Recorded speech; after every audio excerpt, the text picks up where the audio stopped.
Hey 12s, over the last few hours, Seattle has had that feeling that something real is shifting behind the scenes. No meltdown, no chaos, just that quiet change vibe where every update nudges the team forward a step, or flashes a yellow light on the road. It's that atmosphere where you can tell the entire organization is moving carefully, strategically, almost like someone adjusting the pieces on a board right before the big moment. And when those little pieces start lining up, you know there's something big on the horizon. So hit that like button and roll with me, because today we've got the kind of info that actually shows where the Seahawks are heading and why the fanbase needs to keep an eye on every detail in this final stretch.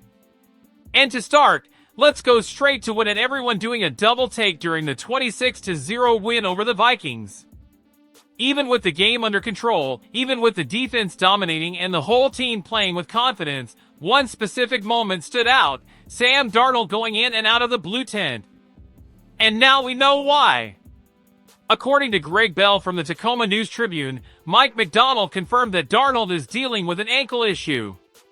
It's not something that puts his status in immediate danger, but it's serious enough to need close monitoring throughout the week, and that alone already impacts how Seattle builds the offensive plan. And when we're talking about an ankle, we're talking about something that affects everything. Balance, mechanics, mobility, rhythm, accuracy, the whole foundation of a quarterback inside a system built on quick decisions. Any discomfort changes the release, throws off timing, messes with the read, and gets in the way of more aggressive offensive calls. And when you remember that Seattle's offense right now lives off timing, short and intermediate routes, and that harmony between quarterback and receivers, that little pain suddenly becomes a legit point of concern. The good news is that Darnold is expected to play next Sunday. The concerning part is the marathon coming right after: Falcons, Colts, Rams, Panthers, and 49ers, 5 physical, aggressive defenses that love to bring pressure without asking permission. Having your quarterback healthy might be the difference between a strong run and unnecessary turbulence, and that matters a lot at this point in the season. Meanwhile, the roster went through quick changes, and they caught a lot of people off guard. Myles Gaskin, who had a quiet appearance against Minnesota, didn't stay long on the roster. 3 carries, 6 yards, and a quick goodbye. Along with him, Doug Kramer and Brendan Rice also left the practice squad. And that's when the most unexpected name of the day showed up: Jamarcus Weston. An undrafted rookie who spent time with the Jets, played 3 games, and brings exactly the profile Seattle loves to bet on. Speed, aggression, length, and that physical presence that helps both on special teams and in specific defensive packages. And Weston brings something Seattle has always valued: the ability to arrive raw but explosive, with moldable upside.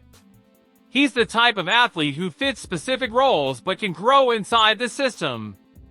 And this follows a pretty clear trend: Seattle is acting with precision, not dragging out experiments that don't work. Gaskin was only elevated because Holani went to IR. He barely had time to adapt before Cam Akers signed and took the spot. The front office is tuning the roster at the exact rhythm of the season, like someone tightening an instrument before an important performance, and it shows a faster, more assertive approach than a lot of people realize. And speaking of getting things right, here comes the part that brought relief and excitement to the fanbase. Seattle announced the return of 3 key players: Julian Love, Jarran Reed, and Darek Young. And they're coming back at the perfect moment. Even with the shutout against Minnesota, everyone knows Seattle's defensive system relies on pillars, and 2 of them were missing. Love is one of the smartest safeties in the league, able to read routes, anticipate movement, and still reinforce against the run. Jarran Reed is pure physical presence. He eats space, absorbs double teams, and collapses the pocket from the inside. And when you compare the defense without them to the defense with them, the difference is loud. It's not just talent, it's leadership, communication, mental alignment inside a system that lives off clean execution and microscopic details. Their return changes the entire tone of the defense. And Derek Young comes in as the complementary piece that unlocks offensive packages that were on hold, helps with blocking, appears in specific formations, and brings depth back to the group. All three enter the 21-day window to return to the roster, giving time for conditioning and adjustments. And let's be real, facing the Rams and 49ers with these reinforcements is a different story entirely.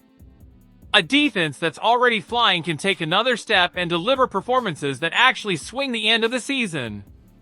But if there's one unit that still can't breathe easy, it's the offensive line.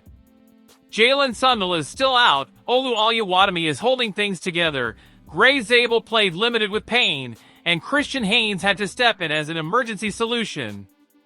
This mix of improvisation, adjustments, and injuries creates the kind of instability nobody wants to see, especially in an offense that depends so much on rhythm. And that's why Laken Tomlinson's name popped up as soon as he was released by the Texans. But in his case, the answer comes with conviction. Bringing him back makes no sense. Tomlinson played over 1,000 snaps for Seattle last year and simply did not fit the system. And when Clint Kubiak and John Benton reviewed him again now, they reached the same conclusion as before. He doesn't match the zone blocking approach, which is the heart of the current offensive philosophy. And when you compare that past moment with where the team is today, it becomes even clearer why that door shouldn't open again.